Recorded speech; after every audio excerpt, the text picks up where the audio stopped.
Welcome back.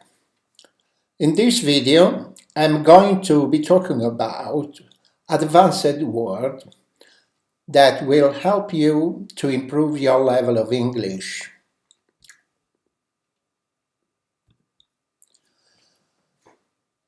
Can you speak English and yet you find it difficult to understand native English speaker? Can you have a conversation but find it difficult to understand films, TV shows in English? Can you write an email but you do it without any problem?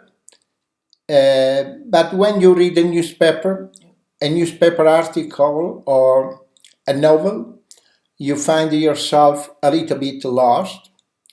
If so, probably you may be suffering from what is known as melody stuck at an intermediate level. You know that listening and learning a language, particularly English language as a foreign language, a second language, it's like a triangle. And, there are lots of beginners stuck at the bottom. And the largest section, we find the middle trapped intermediate, and just a few of English learners, reach the advanced level. So, in this video, I'm going to be talking about many words you need to know in order to help you to improve your level of English. So, starting using this word and write also this word when you can do it. I'll show you how to use each word with a definition and an example sentence. Definition come from many English dictionary like Macmillan Dictionary, Collins Dictionary, Oxford Dictionary, Cambridge Dictionary. So, I just want to give you an example. Take the word confused. It's an intermediate word, and I'm quite sure you know the meaning of this word. For example, we may hear someone says, Italian politicians are confused about what to do. No problem. We might use this word. Native speaker might say it like that, but you could use another word, and a native speaker might use an advanced level, an advanced words, such as muddle or in a muddle. For example, there was a big muddle over who was buying the ticket. So this is just an example, one example words that native speakers or advanced users will use. These words will help you to improve your speaking skill and also your comprehension. Let's start. The first one is albeit. This is an extremely useful word that you use to show a contrast to a statement that you have just made. For example, you may say, you made a lot of progress, albeit slowly. So you have a statement followed by albeit, followed by an adverb or adverbial phrase or adjective which contradict or modifies the early phrase. And the beautiful thing about albeit is that it can be followed by just one word. You don't need a pronoun, you don't need a verb, just an adverb or Adjective. Another example is he arrived at the meeting albeit an hour late. Albeit an hour late. Another word is badge. Badge. And this is a synonym of to move or change position. And we especially use it when we want to talk about people changing their minds, changing their opinions or their decision. So, for example, we ask them to improve their offer, but they wouldn't budge. We try to convince the president to resign, but he wouldn't budge. You can also use it to mean move something heavy. For instance, you may say, can you help me budge this sofa? Because it's very, very heavy, so I need your help. So, there you can use budge instead of move. Another word is comeuppance. Comeuppance, which means a punishment or a fate that someone deserves. He's a dishonest guy. Now he's free, but one day he'll get his comeuppance and end up in prison. All those people who try to hide their millions in tax havens got their comeuppance when the newspapers publish their names. Another word is dodgy. Dodgy is a great word because it has so many uses. It can mean suspicious or bad quality or strange. For example, it's got a dodgy haircut. There is a dodgy man outside. Or my position in this company is a little bit dodgy. I might lose my job anytime, any minute, in any minute. Another word is egg on. You all know what an egg is, but to egg on is a phrasal verb meaning to encourage, but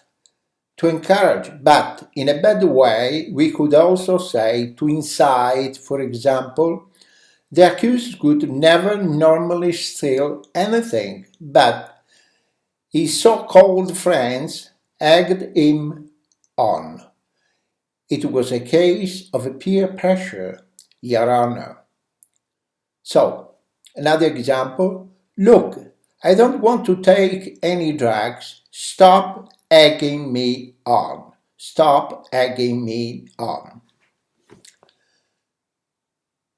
Another word is flustered. Flustered, which means to be confused and nervous at the same time. I always get flustered when lots of people are asking me a lot of questions at the same time. I was getting flustered because my train was delayed and I thought I would miss my flight. Another beautiful word is galore. Galore. Isn't that a beautiful word, galore? And galore comes from Scottish Gaelic. There aren't many words. There are no so many words in English language from Gaelic, but this is one of them, and it just means a lot, much, or many, but in a positive way. But the trick about galore is that it comes after the noun. So it's quite literally and poetic word, but it's common enough to use it. For example, for my birthday, everybody bought me a bottle of whiskey. So now I have whiskey galore. Whiskey is also a Gaelic word which means water of life. So whiskey galore is the only phrase in the English language just using words from Gaelic. I went to the tech show. This is another example. I went to the tech show and there were gadget galore, wonderful gadgets. Another word is hula baloo. Hula baloo.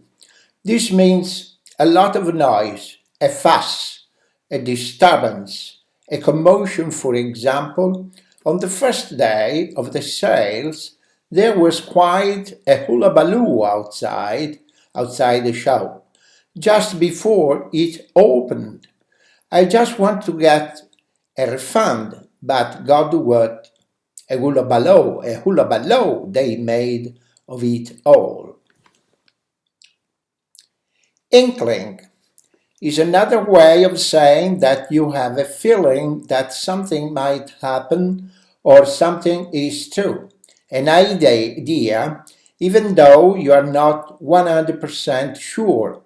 So, for example, I have an inkling that Jane might break up with Jim. Something she said gave me the impression that she's not happy.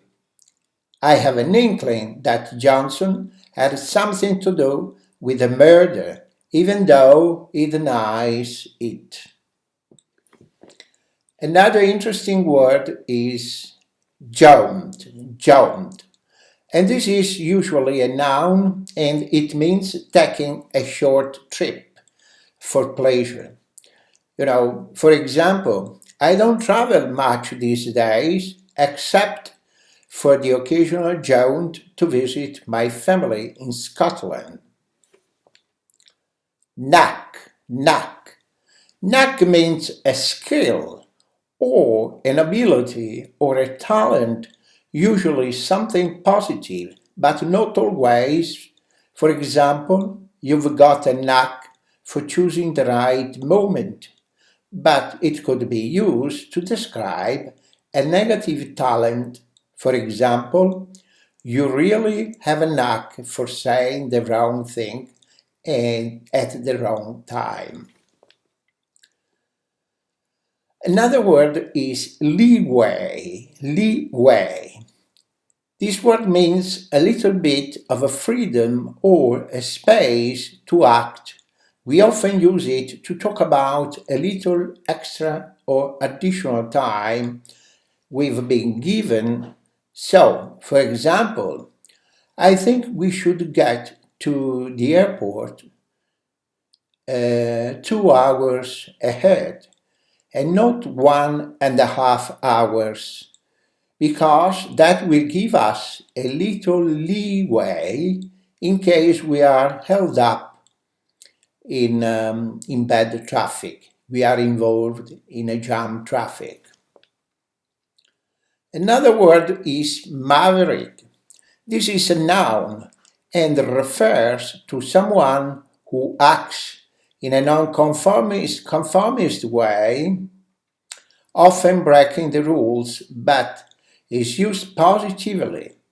She's a maverick politician. She didn't join any political party, but still got elected as an independent. Nitpick is the verb and nitpicking is the noun, and it means to criticize someone for small, unimportant details. For example, I forgot to clean 1 teaspoon, and you complain to the manager. You like to nitpick, don't you? Another interesting word is ooze. This word is spelled O-O-Z-E, ooze, which has two meanings. It can mean a liquid coming out slowly from inside of something, such as blood oozing out of a wound. But the meaning I want to talk is when we use it figuratively to mean a powerful impression of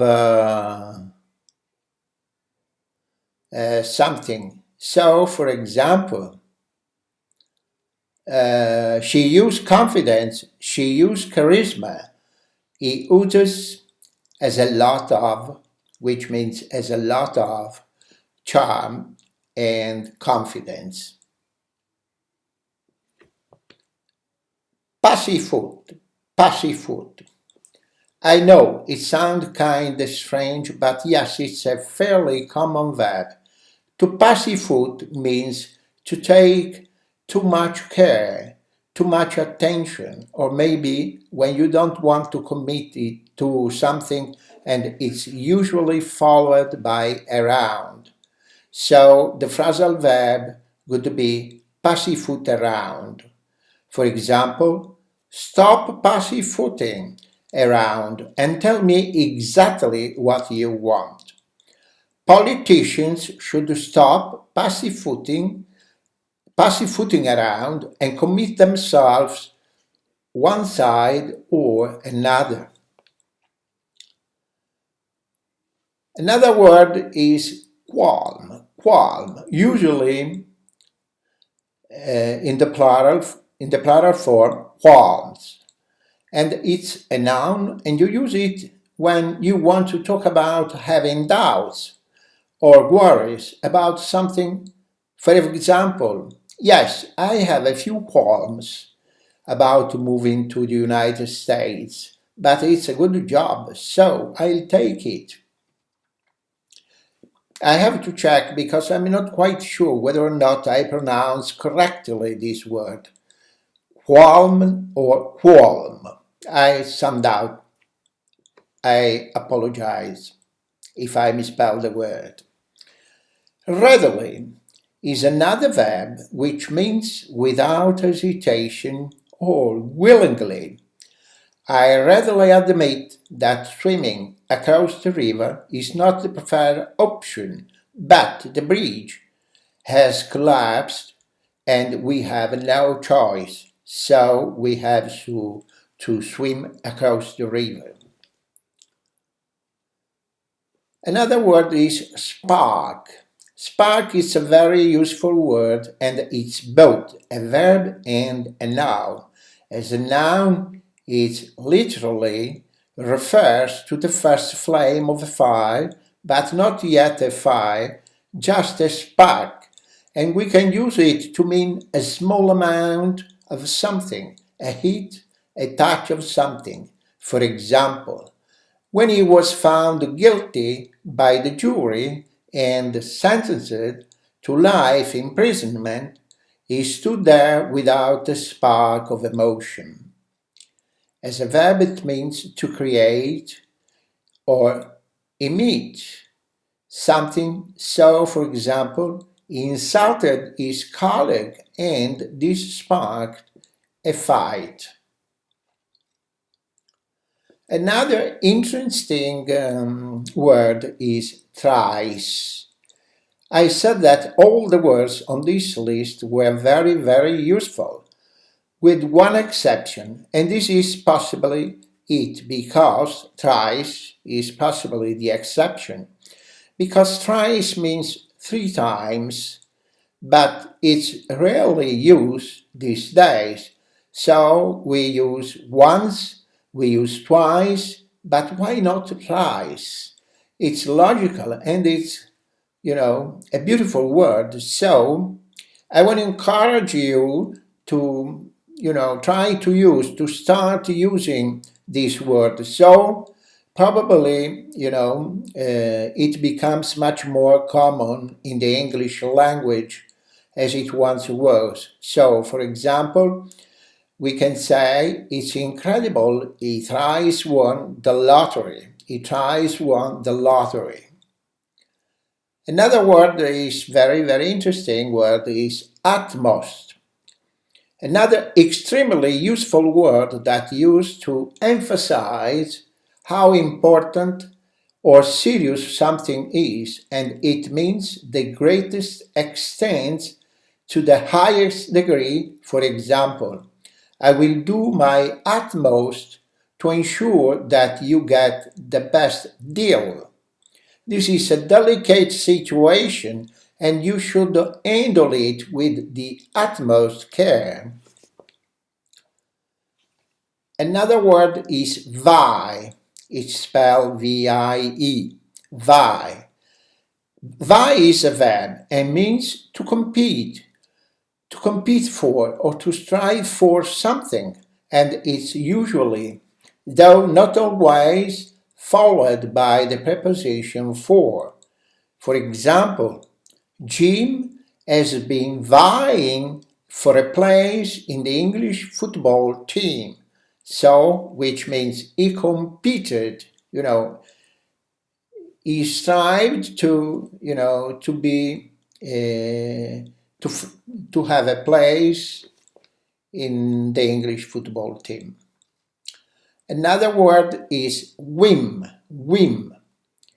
Whim is a noun and it means a sudden desire or change of a mind, especially one that is usually unexplained. Usually we say on a whim.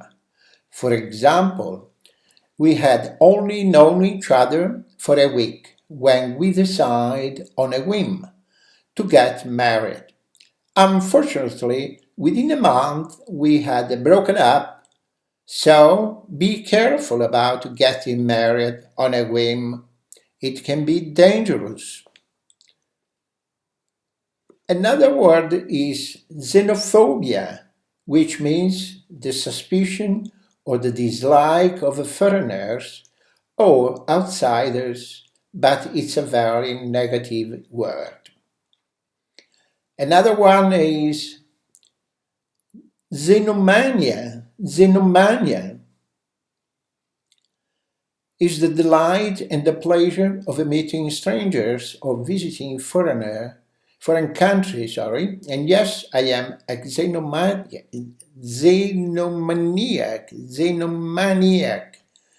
What about you? Another word is yearn.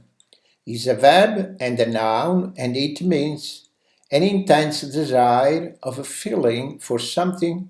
For example, I live in Paris, but I yearn to be back in Venice, my hometown. The last word is zigzag.